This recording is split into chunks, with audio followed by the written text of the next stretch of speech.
Hi everyone, welcome back to Switch Up. Take your shoes off, get yourself a nice hot beverage, and let's all hurt our backlogs. And before we start, I do want to remind you that we do have our SwitchUp tokens live on the website. They're very similar to Nintendo's gold coins, and they basically mean you're getting double the rewards because you can buy your eShop credit and still get your gold points. Alright, there have been quite a few games this month on sale. In fact, we've had a ridiculous amount, over 2,000 generally on sale at any one time. And I see it as a personal challenge to try and find something that we could add to our backlogs. Don't ask me why. I'm not really sure why. I think there's an issue here. But that little notification sound gets me every time. Alright, if you enjoy the content, then let me know down in the comments. Remember, we give away a free game each and every week. What are the best games on sale this week? Well, I'm a little bit worried. Let's find out. Cadence of Hyrule, Crypt of the Necrodancer was a bit of a surprise to everyone. I didn't expect Nintendo, well, I just didn't expect this at all, to be honest. If you played Crypt of the Necrodancer, it was essentially like an RPG where everything moved in time to the beat. It was super fun and it had quite a big following really, but I just didn't see this crossover happening, but it's so good. At the moment this is 50% off, taking it down to its cheapest ever price. But what makes it work so well is how they've integrated the Zelda songs that you're familiar with into a system that's already built for it. Every time you move as a player, the enemies move as well, and there are different bosses. It feels strategic, but my goodness, is it so addictive. I think maybe some people wrote this one off. They just thought, wow, that doesn't really look like something I'd enjoy. But for about 11 quid, literally the same as the price of a bargain bucket, you could do a lot worse. It also features 2-player co-op, fits into about a 1.6GB download, and you're looking around 8 to 10 hours to finish it. To unleash your character's special ability. Fans of The Legend of Zelda know all about ENIX. Simply assign one to it. Then there's one of my favourite games on Switch, it's Children of Morta. I haven't spoken about it in a while, so I figure it's a good time to mention it, as it's currently matching its lowest ever price, down to £4.94. Now what I like about this, and 11-Bit Studios, the publisher and developer in general, actually it's Dead Mage who developed it, isn't it? But 11-Bit Studios, they added a lot of new content into this one after it launched. And it was free content, and it was worthwhile stuff. Like a Hades mode, essentially, is what I described it as, that turned what was kind of a hybrid. This one plays a bit like Diablo 2, but you could play single or co-op play, and it does have roguelite elements, but it's quite a linear roguelite. And then as you progress through these stages, you will then unlock story missions. But they added in Hades mode that, as it says on the tin, changed up the gameplay entirely and introduced, you even load into it separately, like it's a completely standalone experience. They just decided, for whatever reason, that they weren't going to charge anyone for it. There are also new characters that have been added to the game, and it is just a whole lot of fun. The sale for that one goes on until May the 28th. It fits into 2.4GB download. Do check out the review if you're interested in that one at all. I would say the next is a little bit of a hidden gem. It's certainly one that fits into my preferred category of games. I'm a big point and click and adventure fan, and I played Genesis Noir to completion when it came out way back when. At the moment it's 70% off, taking it down to about 4 quid. And it's a really cool black and white noir adventure game, as the title clearly suggests, where you play as the character No Man. He's a watch salesman who finds himself caught up in a love triangle. It all goes horribly wrong, but if you like things like, well, classic adventures like Monkey Island, probably more Grim Fandango if I'm honest. And it's also a little bit psychedelic, like it gets quite unusual.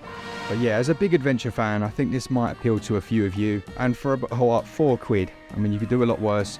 In terms of download size, you're looking at 4.7GB and around about 5 to 7 hours, depending on how good you are at these types of games. It's also got a really nice soundtrack.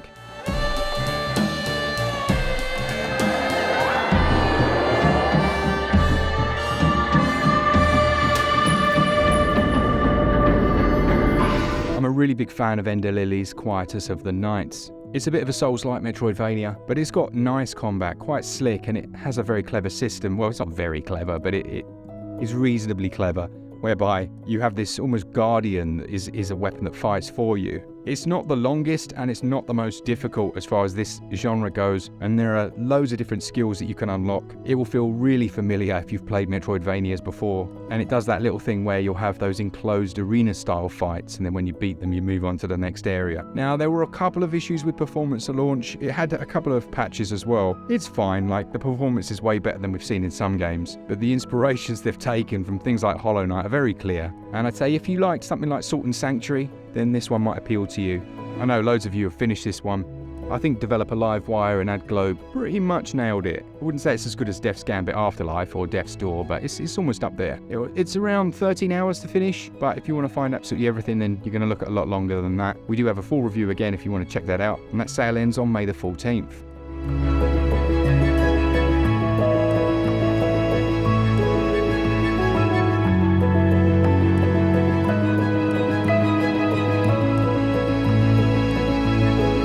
The reason I like doing these sales a lot of the time, a bit like when I do my all patched up episodes, there are some games that I just don't agree with the launch price based on the experience you're getting, I guess. And there are some that are just perfect for a sale pickup, and Deadcraft fits, well, exactly into that category. At the moment it's 60% off. That's the cheapest it's ever been, and it takes it down to £7.99. It comes from Marvellous, I believe. Yeah, it is. It's Marvellous and Xseed Games. And obviously they're famous for their Story of Seasons series. And if you took Story of Seasons and then you like apocalyptic world, bit of Mad Max thrown in and some bizarro characters, you'd get Deadcraft. It has combat which uses like a top-down perspective that's quite good. There's melee in there as well as ranged. The story is off the wall. Like, I don't really like that way of saying things, off the wall. It's like so generic. Absolutely bonkers is probably a better way of putting it. And it does remind me a bit of Borderlands, and that's not a negative. The problem I had with it is that the progression can just feel a little lethargic, which again, I think you could argue that's always the case with Marvellous's games, especially the farming sim ones. But once you start to unlock the latter areas of your farm, because you actually grow zombies and then they'll fight for you, which is quite cool. Yeah, I enjoyed it, and there is some DLC for this as well. If you're at all interested, do check out the full review. It'll give you the good and the bad about it. But for $7.99, that is an absolute bargain, and it's most certainly alive. Now, from Deadcraft to something completely different, we've got Megaquarium. I'm a big strategy fan. I love simulation games, and Megaquarium, you can probably gather from the title, you have to run your own aquarium. It's really chill. I like this a lot. It's obviously a completely different pace from anything else that I've talked about today. There are 97 different species that you can exhibit and have in your aquarium. There are hundreds of different objects that you can place to have it all custom and looking the way you want it. You can put a gift shop in there. There is a Freshwater Frenzy DLC, which adds some new creatures, which I think is also on sale. And there's a full sandbox mode if you want to just create to your heart's content. So, as I say, not going to be for everyone this one, but I enjoyed it. It all fits into 935 megs. I think I've got some codes for this one somewhere, actually. I'm sure they gave us a load of giveaway codes. So yeah, maybe we'll give away a copy of this one if it interests you at all. The sale for that one ends on May the 13th. Moonlighter at around about £3 is really an essential. It should be in your collection anyway, I'd say. This one usually goes on sale, but it seems every few months it's dropping down even lower than before, and for £3, just over £3, is such a bargain. You essentially run your shop in the daytime, and then at night time you go out on these little runs into dungeons to fight creatures, gather up all their resources, and then you stock out, I should say, your shop in the daytime. So you open up your shop, different customers come in, they have different wants and needs, and you price things hopefully to sell at their top end prices. There's a bit of trial and error in there. You can cheese it a little bit, but I liked that rhythm and flow. I know some people didn't like this as much as I did. A lot of that was down to how difficult it can be. It's pretty brutal in some of those dungeons. Some of the boss fights are they're just so hard, but I don't think it's unreasonably difficult. And if you really get into it, there is a DLC available as well called Between Dimensions. Now, this is only 1.9 gigabytes. It is developed by Digital Sun and it's published by 11-Bit Studios. I'm really hoping to see a sequel to this at some point in the very near future. That takes us over to Beyond a Steel Sky, which is finally at what I would class as a reasonable price. I wouldn't be picking this up at full price. I think I played it free of charge on iOS when it was on the Apple Arcade. It might have even been a launch Apple Arcade title, but at 60% off, down to $13.99. This is exactly bang on, really. And it's not because it's a bad game. I don't know, I feel like it's another one of those that I just wouldn't be paying full price for it. I just don't think it's good enough to warrant that. What it does do is a really nice adventure that takes all of your all the old favourites from Beneath a Steel Sky and kind of creates them in this 3D world. It was really nice to see Revolution Software finally come back and make a new game in the series. Would I have preferred them to do the old pixel art style? I think I might actually, honestly, have preferred that. It's weird, isn't it? We're in a world where everything's pixel art one week, and then everything's roguelite the next week. But yeah, if you like the kind of Blade Runner aesthetic, it is very well written. It's quite tongue-in-cheek. and it's certainly in the same vein as the first game. It all fits into 3.2 gigabytes. There's lots of puzzling, lots of trying to work things out, carrying items from A to B, and there's also quite a cool hacking game that they built in. I did like that. Like you can essentially rewrite the code in various machines in the world to get the desired results. So you might like go to a vending machine with like cans in it, and you go into a menu, change all the code within it, and it'll like explode or do something else that you'll then need to help you move on to the next area. That sale goes on until May the 12th.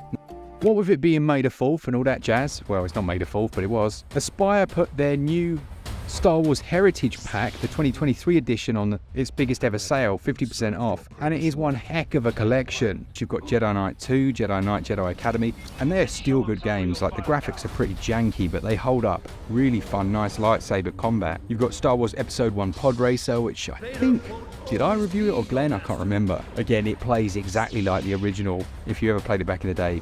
Quite a good game, but it does feel a bit clunky. Then you've got Republic Commando, which thank goodness had a few patches, but as a core shooter, it's actually big. Plus you're getting the 2 Old Republic games, which weren't in the original release of this pack. Knights of the Old Republic 1 and 2 are probably, well, maybe my favourite RPGs, certainly my favourite Star Wars RPGs. Not that there's a huge amount of variety in that category. And they still hold up. They've still got that classic BioWare feel when they knew how to make amazing games. Create your own character, decide whether you want to be light side or dark side, and then the actions that you choose will determine exactly that. Really good series. I'm so gutted that they didn't get to do the remake. I know Aspyr, you know, I wasn't expecting amazing things, but it did look good from what they'd shown. So yeah, hopefully someone else picks that up and we actually get the remake that we want. And on that subject, Aspyr, are we ever going to get the DLC that you promised, the mod content for Knights of the Old Republic 2? Because I put it in the review that it was coming, like, as you said, a couple of months down the line, and doesn't seem to have materialised, which is embarrassing for me, but more so you.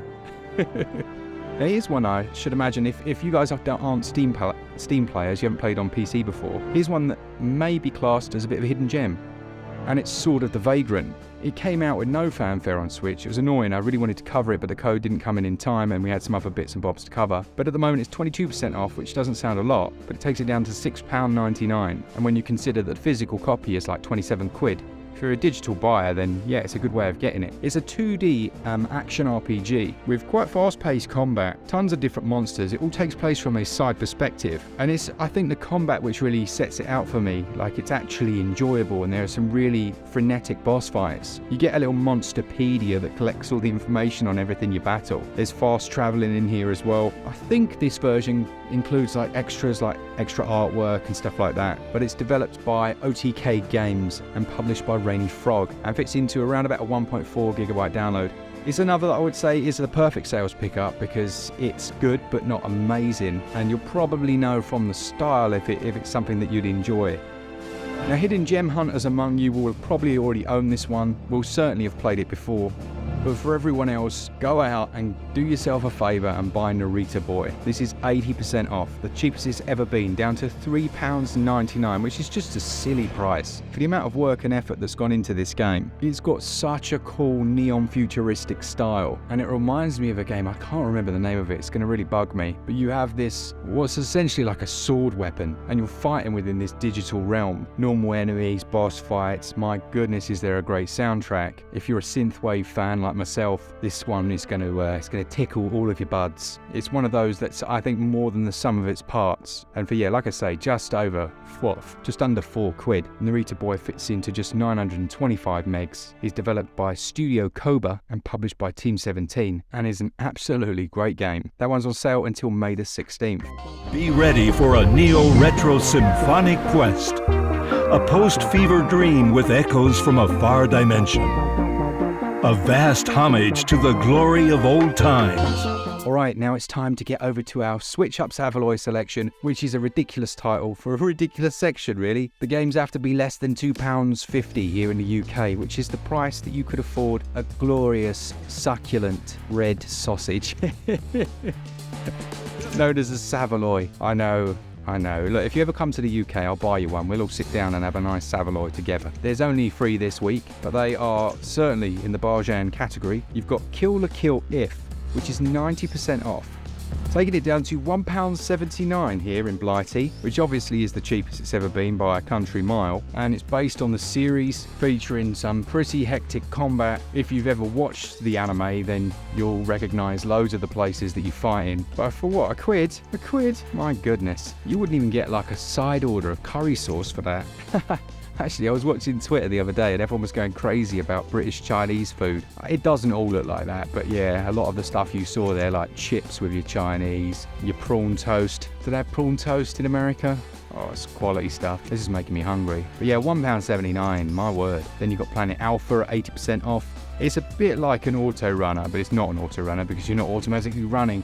You're literally moving through these environments from that perspective where you've been stranded on an alien planet, and it reminds me a little bit of the old Clockwork Knight series. Do you remember those? Even something like the Guyana Sisters in some respects. But it's good, and it does look quite pretty on the Nintendo Switch. At £1.59, again another Savaloy. And then finally, and probably most controversially, I'm putting in Animus Harbinger. Now the Animus series is essentially knockoff Nigel, Dark Souls, but underneath it, there's actually quite a good game. I think people get a little bit too snobby with anything that's Souls-like or, looks Souls-like. But if you want just like bite-sized Souls, it's okay. Like, it's fine. There are different weapons to use. Combat is reasonably, well, if you're used to Souls, you'll find it okay. But for £2.15, it's like the perfect price for this type of game.